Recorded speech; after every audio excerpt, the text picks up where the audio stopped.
On New Year's Eve, my parents rejected my proposal, saying you don't deserve the family name. I thought my parents hated me because I was a failure.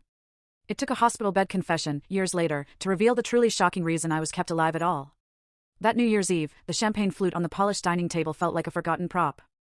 My heart hammered against my ribs, Leo's hand a warm anchor in mine, as we stood in my childhood home, a place I mistakenly thought valued family above all else. We'd planned this moment for weeks, believing a holiday gathering would soften them. Leo squeezed my fingers, a silent plea for courage, as I cleared my throat.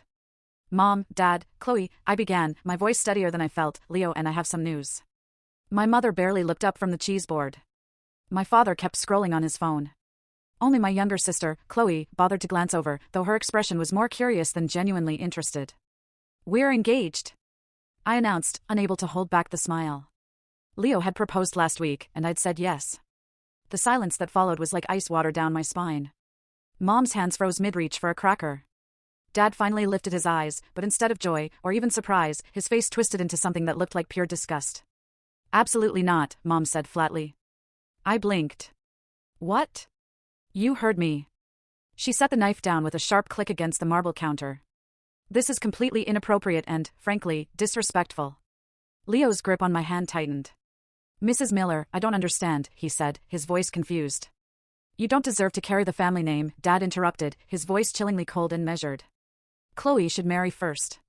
She's the one who's made us proud, who's lived up to our expectations. His words hit me like physical blows.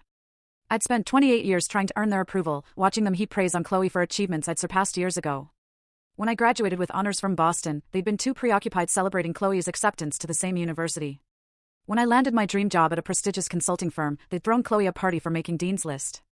This is ridiculous, I managed, though my voice shook. Chloe doesn't even have a boyfriend.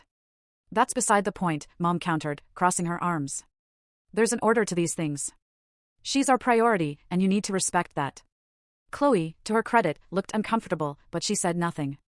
She never did.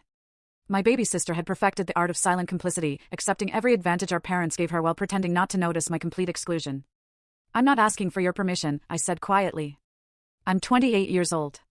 I just wanted to share this with you. Then you've made a mistake. Dad stood, his chair scraping loudly on the hardwood.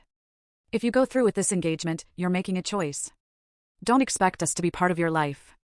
The ultimatum hung in the air like smoke. I looked at Leo, his jaw clenched so tight I could see the muscle twitch. Then I looked at my parents, the people who were supposed to love me unconditionally, but who had spent my entire life making me feel like an obligation, not a daughter. Fine, I heard myself say. If that's how you want it. I walked out of that house with Leo bottom left of screen, click full story.